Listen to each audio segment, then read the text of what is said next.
Trying to get myself together here. I usually don't read off of notes. I usually just let it fly. But, you know, something like this is so important. I just wanted to make sure that I wrote some things down because I want to stay on track. I want to talk about, you know, the reason that we are here today, and I want to make sure I stay on topic. You know, the title of this event, when Glenn called me and asked me if I wanted to be part of this, well, I don't know if he called me or I saw him, whatever he asked me about it. You know, he talked about an oath. And to me, an oath, when you make an oath, it's one of the most sacred things that you can do.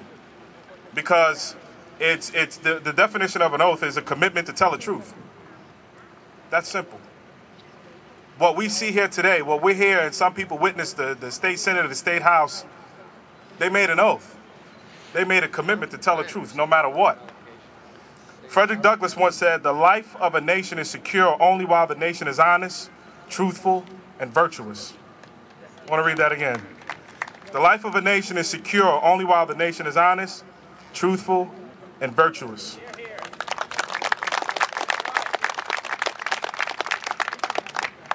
Those individuals, those men and women that took the oath of office today, they're ordinary people under extraordinary circumstances.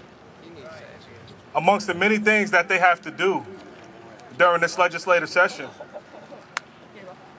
they have to, you know, we have an unemployment. We rank 47th in the nation in unemployment at over 9%. We have a poverty rate that's at 17%. They have to fix those. We have a broken public education system. They have to fix that. They have to deal with taxes. And there's many, many more things. And that doesn't even I didn't even mention the things that they have to deal with coming out of Washington. And as we know, that's a challenge in itself. And dealing with those things that are coming out of Washington, it's going to take a strong individual to uphold that oath. And us here, you know, there's a climate that has been created by Republicans, Democrats, conservatives, and liberals that's toxic at best. You know, and a lot of these people that, you know, when they get into office, one thing that I think that should serve as a prerequisite for them to get into office is they have to have a basic understanding of the North Carolina and United States Constitution. Yeah. There you go.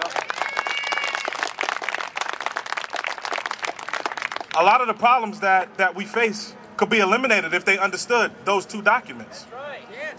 During the campaign season, I talked to candidate after candidate after candidate, regardless of political affiliation. And I would ask them about the things that they propose. And I asked them, where could they find that in the Constitution? Most of them could not say that. Most of them could not direct me to an amendment. Most of them could not direct me to a section in the state Constitution or the United States Constitution, and that's a problem. I'm of the belief that that should be a prerequisite. I'm of the belief that if any state legislator proposes a bill, they have to explain how and where that justifies that in the Constitution, in the North Carolina and U.S. Constitution. That will make them uphold that oath that they are taking here today. We, the people of North Carolina, elected them with a trust and confidence that they will uphold that most basic fundamental hope.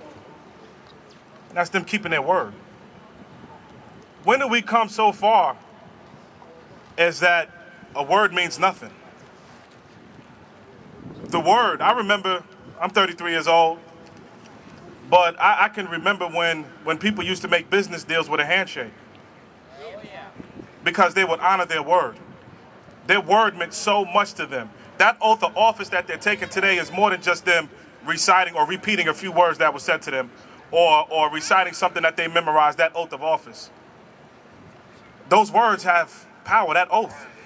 You know, when I went ahead and did some research, and in Chapter 11, Article 1 of the North Carolina General Statutes, I'm going to read the whole thing to you because it's important that we, the people, not only know the constitutions, both state and federal, but we have to know what these provisions say in these general statutes.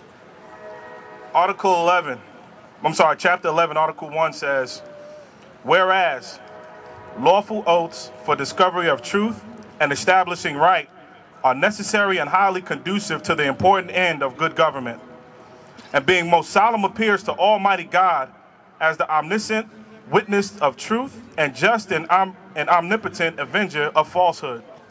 And whereas lawful affirmations for the discovery of truth and establishing right are necessary and highly conducive to the important end of good government, therefore, such oaths and affirmations ought to be taken and administered with utmost sincerity.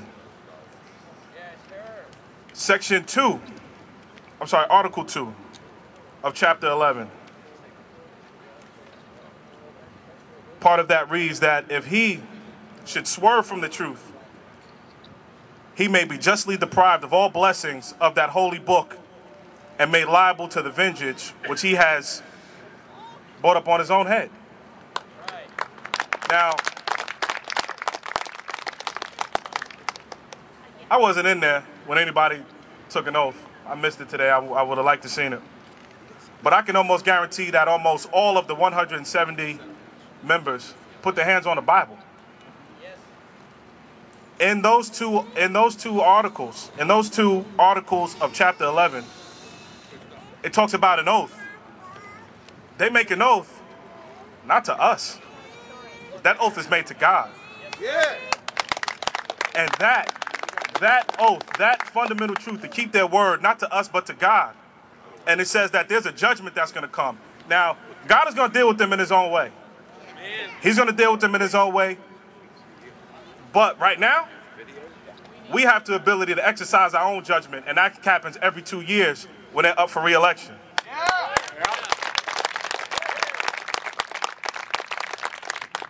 And that's one of the abilities that God endowed us with. So not only do we have to vet our candidates and make sure that they understand what the Constitution is, the foundations of it, and I'm pretty sure that most of you out here be willing to teach them and show them where they're off, whether it's federal or whether it's state. But I can't put total blame on them. Now, they're held accountable because they're the ones that's taking that oath. We're liable as well because we're the ones that voted them into office. And in us voting them into office, there's an expectation that we have of them. And if we voted them into office based upon choosing the lesser of two evils, or because we agree with them on some ideas, or we're part of the same political party, we failed at our responsibility. We, the people, have to make sure that our elected officials not only know the job or have a basic understanding of the job that they are performing, which a lot of candidates didn't know. A lot of candidates that were running for state legislator were telling me things that county commissioners do. They were telling me things that U.S. congressmen and women do. They didn't even know their jobs and responsibilities. But we, the people, have to educate ourselves and vet these candidates and make sure that they know the duties of what they're supposed to do, their job descriptions, but also make sure that they know what the Constitution says. That oath that they are taking, it is, I mean, I can't even find the words to describe the importance of that oath that they are taking. Try sacred. There you go. Major Dave, everybody. But that sacred oath that they are taking, when they do not uphold that oath, they're being disrespectful to our Creator, the Almighty God. And as we know, we are endowed with our Creator with certain unalienable rights. Among those, life, liberty, and pursuit of happiness. And when they disrespect that oath, they are disrespecting that same God that gave us, that endowed us with those rights.